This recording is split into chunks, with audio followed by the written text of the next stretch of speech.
Assalamualaikum warahmatullahi wabarakatuh. Alhamdulillahirabbil alamin.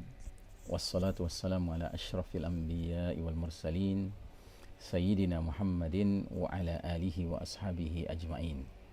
Faqala Allah ta'ala fi kitabihil karim ba'da a'udzubillahi minasyaitonir rajim. Ya ayyuhalladzina amanu taqullaha haqqa tuqatih wa la tamutunna illa wa antum muslimun. Hadirin jamaah rahimakumullah, alhamdulillah hari ini kita berada di hari Rebo tanggal 3 bulan Juni 2020, masih di bulan Syawal 1441 Hijriah. Kita teruskan bahasan akhir zaman, khususnya kita sedang meneropong tentang zuhur Al-Mahdi, hadirnya Al-Mahdi, Amirul Mukminin fi akhir zaman, pemimpinnya kaum beriman di akhir zaman. Dan kita sudah bicarakan bahwa setelah terjadi pembaiatan gelombang pertama Al-Mahdi, pembaiatan paksa di depan Ka'bah oleh sejumlah orang yang kata Nabi mithlu ahli Badar, semisal jumlah pasukan perang Badar 313 orang. Maka kemudian terjadi peristiwa pembenaman pasukan yang mengejar-ngejar Al-Mahdi dan orang-orang yang berbaiat pada Al-Mahdi. Tetapi qadarullah, Allah melindungi Al-Mahdi sehingga justru Allah takdirkan pasukan yang mengejarnya dari Syam itu ditenggelamkan Allah, dibenamkan Allah ke dalam bumi di suatu wilayah baina Makkah wal Madinah, antara Makkah dan Madinah, Al-Baida, wilayah gurun pasir yang mencakup wilayah Zulhulaifah, ya, tempat mikot jamaah haji dan umroh. Dan peristiwa pembenaman pasukan itu menjadi tanda yang sangat signifikan bagi semua kaum mukminin yang faham tentang akhir zaman, bahwasanya itu merupakan isyarat benar-benar telah hadirnya sang pemimpin, the certified leader, pemimpin yang mendapat sertifikasi dari Allah dan Rasulnya, yaitu Al-Mahdi. Sehingga mereka pun berbondong-bondong mendatangi Ka'bah untuk membaiat Al-Mahdi bainar rukni wal maqam, di antara Hajar Aswad dan maqam Ibrahim. Ini sudah kita bicarakan, ya. Lalu selanjutnya terjadilah ekspedisi Kalb, ya, atau ekspedisi Bani Kalb, yaitu peperangan pertama Al-Mahdi dengan pasukannya melawan pasukan yang dipimpin seorang laki-laki Quraisy yang paman dari jalur ibunya adalah berasal dari Bani Kalb, ya. Tetapi qadarullah, dengan izin Allah, pasukan Al-Mahdi berhasil mengalahkan mereka, sehingga kata Nabi, rugilah orang-orang yang tidak menyaksikan ghanimatu Kalb, ya, ghanimah, harta rampasan perang suku Kalb, yang mengisyaratkan tampaknya ini jumlahnya banyak sekali, ya. Tetapi yang lebih penting lagi adalah bahwa dengan ucapan Nabi itu kita dihasung sebagai umat akhir zaman yang boleh jadi akan berjumpa dengan Al-Mahdi, agar berusaha untuk bisa ikut serta dalam peperangan itu, sebab sungguh dimuliakanlah orang-orang yang ikut berperang dalam perang pertama yang dipimpin oleh Amirul Mukminin fi akhir zaman, mengalahkan pihak musuh. Dan akibat dari peperangan itu, maka Al-Mahdi dan kaum muslimin segera bisa mendirikan khilafah ala minhajin nubuwah di wilayah Syam, ya, di wilayah Syam dengan Asimah, ibu kota Damaskus, ya. Nah, setelah itu terjadilah qafilah jihad, ya, dari negeri ke negeri yang dipimpin Al-Mahdi. Dan berdasarkan hadis riwayat Muslim yang sudah kita sampaikan dan kita akan bacakan lagi kali ini, taghzuna jaziratul Arab fayaftahuhallah, thumma farisa fayaftahuhallah, thumma taghzuna Roma fayaftahuhallah, thumma taghzuna Dajjala fayaftahuhullah. Kalian kaum muslimin akan memerangi Jazirah Arab, lalu Allah taklukkan dia untuk kalian. Setelah itu Persia, Iran, lalu Allah taklukkan dia untuk kalian. Setelah itu kalian perangi Rum, dan Allah taklukkan itu untuk kalian. Selanjutnya kalian perangi Dajjal, dan Allah taklukkan untuk kalian. Jadi saudaraku rahimakumullah, ada 4 perang yang jelas disebutkan dalam hadis ini. Tetapi yang menarik adalah sebelum terjadi peperangan melawan Rum, ya, kaum muslimin justru sempat beraliansi dengan bangsa Rum, ya, untuk melawan aduun min waraikum wa aduwwun min waraihim, musuh di belakang kalian kaum muslimin dan musuh di belakang mereka kaum Rum Nasrani. Dan ini yang diyakini oleh Syekh Mubayyad dalam kitab Ensiklopedia Akhir Zaman sebagai melawan Yahudi. Dan khususnya Yahudi yang sudah dalam bentuk negara yang kita kenal sekarang, yaitu Israel, Zionis Israel, yang sedang mengangkangi Masjidil Aqsa, Baitul Maqdis, dan seluruh wilayah Palestina, ya, kecuali sedikit saja. Nah, jadi saudaraku rahimakumullah, ini unik sekali. Sebelum perang lawan Rum, ya, kaum muslimin tadinya justru dengan Rum beraliansi. Tapi kemudian terjadilah peristiwa yang menjadi pemicu pecah kongsinya aliansi dua kelompok ini, yaitu peristiwa saat pulang, ya, dari perjalanan selesai berperang melawan Israel, Yahudi, dan aliansi ini mendapatkan kemenangan, mendapatkan ghanimah, ya, selamat, ya. Tapi dalam perjalanan pulang, ya, tiba-tiba ada salah seorang, ya, anasir, elemen dari pasukan Rum Nasrani yang mengangkat salib dan mengklaim salib telah menang, ya. Ini mengakibatkan, ya, ada seorang tentara muslim yang kemudian memukul, ya, tentara Nasrani ini. Dalam satu riwayat dikatakan sampai mati, ya, dibunuh, ya. Dan ini berakibat pihak Rum Nasrani menjadi, ya, berkhianat, ya, pecah kongsi ini menyebabkan mereka kemudian, ya, mengkonsolidasikan diri, mengkonsolidasikan pasukan, sampai disebutkan dalam hadisnya mereka akhirnya berkonsolidasi dalam 80 bendera, ya, yang setiap benderanya beranggotakan 12.000 personil. Dalam satu riwayat demikian, dalam riwayat lain disebutkan 10.000 personil, ya. Kalau kita kalikan 80 bendera kali 10.000, 800.000 personil. Kalau 80 bendera kali 12.000 berarti 960.000 personil, ya. Dan ini kemudian akan menyebabkan terjadinya perang yang disebut oleh Nabi sebagai Al-Malhamah Al-Kubra, ya, perang besar, ya.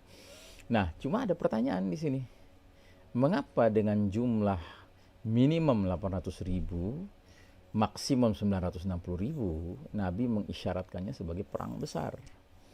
Ya, tentunya kalau kita menggunakan tolok ukur standar, ya, jumlah personil militer zaman sekarang, sesungguhnya jumlah 800.000 hingga 960.000 belum seberapa, ya.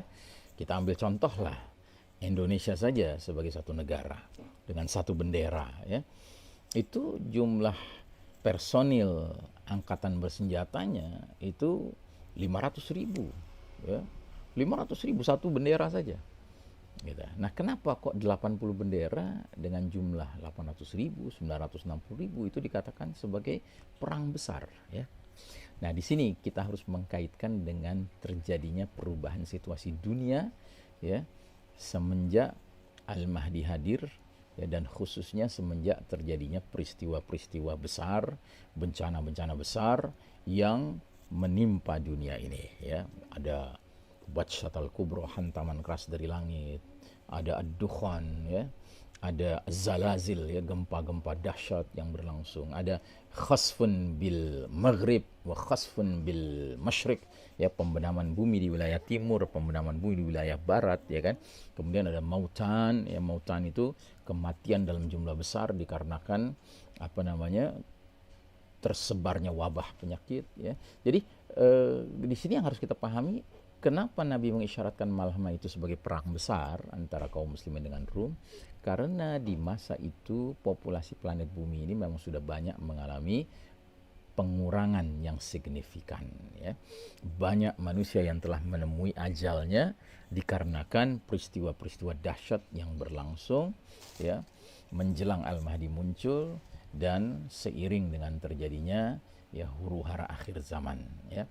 Nah, karenanya tolok ukur, ya, 80 bendera membawahi masing-masing bendera 10.000 sampai 12.000 itu sudah hitungannya besar pada masa itu. Dan jangan salah ya, di masa itu sudah terjadi shutdown of modern technology. Teknologi modern sudah berakhir masa berlakunya. Sehingga peperangan akan kembali menggunakan cara-cara yang seperti dahulu lagi. Menggunakan tombak, menggunakan pedang, menggunakan panah, ya, berkuda, ya, naik onta dan seterusnya. Yang sudah barang tentu ya, di masa itu peperangan itu sangat berbeda dengan sifat peperangan sekarang.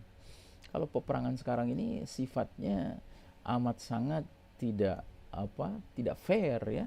Sementara kaum muslimin paling jauh mereka memiliki AK-47 ya, M16 atau maksimal RPG. RPG itu ya senjata anti tank ya, penghancur tank ya. Itu paling maksimal yang dimiliki oleh para mujahidin di medan peperangan modern sekarang ini. Sementara pihak musuh ya, dalam hal ini barat kafir, mereka itu menguasai teknologi persenjataan mutakhir ya, sehingga mereka seringkali tidak perlu turun ke medan perang. Mereka cukup mengandalkan ya remote controlled weapons ya, senjata-senjata yang remote control ya, misalnya drone ya. Kemudian drone itu ditempelkan rudal padanya ya, mereka bisa di ruangan saja, ruangan ber-AC, mengandalkan komputer, laptop ya canggih ya. Kemudian mereka memantau dari sudut pandang kamera yang ada pada drone ya, di mana posisi musuh ya. Nah, sehingga ketika mereka sudah lock target ya, mereka kemudian tekan tombol untuk melepaskan rudal, itu satu rudal bisa membunuh ratusan orang sekaligus. Sementara kalau peperangan nanti, itu peperangan yang seperti zaman dulu lagi, sesuai dengan hadis Nabi, riwayat Muslim yang menyatakan, wa'udtum min haitsu bada'tum, wa'udtum min haitsu bada'tum, wa'udtum min haitsu bada'tum. Kalian akan kembali kepada kondisi seperti sedia kala. Kalian akan kembali kepada kondisi seperti sedia kala. Kalian akan kembali kepada kondisi seperti sedia kala. Ya, jadi peperangan di zaman nanti itu sifatnya kembali peperangan yang man to man ya, satu lawan satu, dan sifatnya gentle ya, kesatria begitu ya. Artinya benar-benar ya nyali ya, keberanian, kemudian bagi orang beriman ketawakalannya, dan juga rasa percaya akan pertolongan Allahnya, itu yang menjadi kekuatan dari junudullah, tentara-tentara Allah, atau Hizbullah ya, partai Allah atau pasukan Allah. Nah, jadi saudaraku rahimakumullah, perang Malhamah Kubro ini adalah perang besar antara kaum muslimin melawan pihak Rum ya, yang disebutkan ya bahwasanya dalam peperangan ini pasukan Al-Mahdi sampai terpecah menjadi 3. Sepertiga pasukan Al-Mahdi desersi, lari dari medan peperangan. Dan mereka digambarkan dalam hadis sebagai kelompok yang tidak akan mendapat ampunan Allah untuk selama-lamanya. Nauzubillah min dzalik. Karena mereka telah terlibat dalam al-kabair, dosa besar, dosa yang menyebabkan mereka tidak diterima lagi ya permohonan ampun mereka dari Allah Ta'ala ya. Sepertiga yang kedua, mereka yang menemui kematian dalam perang Malhamah Kubro ini, mereka disebut sebagai afdhalus syuhada indallah, seutama-utamanya para orang yang mati syahid di sisi Allah Ta'ala. Sedangkan sepertiga yang terakhir adalah mereka-mereka yang disebutkan dalam hadis itu tidak akan terfitnah selama-lamanya. Mereka akan senantiasa meraih kemenangan. Dan yang sepertiga sisanya inilah yang kemudian menjadi kunci ya kemenangan kaum muslimin melawan Rum, yaitu dalam bentuk mereka akan mendatangi Konstantinia. Konstantinia itu Konstantinopel atau Istanbul disebutnya sekarang ya. Dan uniknya mereka dalam membebaskan Konstantinia ini disebutkan oleh Nabi SAW, mereka tidak menggunakan pedang maupun panah ya, artinya tidak dengan senjata, tapi justru mengandalkan zikrullah. Khususnya ya, mereka akan berzikir, tahlil dan takbir, la ilaha illallah, Allahu akbar. Sekali mereka bertahlil, bertakbir, terbuka salah satu bagian dari benteng pertahanan Konstantinia. Kedua kalinya terbuka bagian kedua. Ketiga kalinya terbuka seluruhnya, dan mereka masuk untuk mengumpulkan harta rampasan perang. Masya Allah ta'ala. Wa sallallahu ala nabiyyina Muhammadin wa ala alihi wa ashabihi ajma'in. Walhamdulillahi rabbil alamin. Wassalamualaikum warahmatullahi wabarakatuh.